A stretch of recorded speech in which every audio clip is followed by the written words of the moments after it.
To view available layers, you can click the Layers button at the bottom left of the home panel. You can also click Go to the layer list now in the home panel. To turn a layer on or off, you can click the checkbox next to the layer name. To view layers within a group, click the plus sign, and from here you can turn on layers as needed. You can control the transparency of layers by clicking the slider bar next to each group.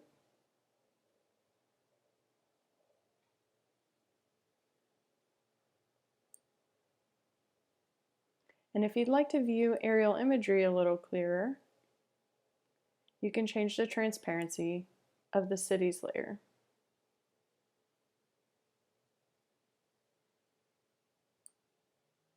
To search for a layer, you can type in on the search bar, and the layer list will filter to show you any matching results.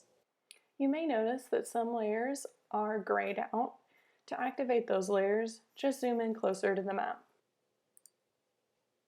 If you click the lines up here next to layers, you can also see the legend, and it'll show you which layers are drawing on your map at the time.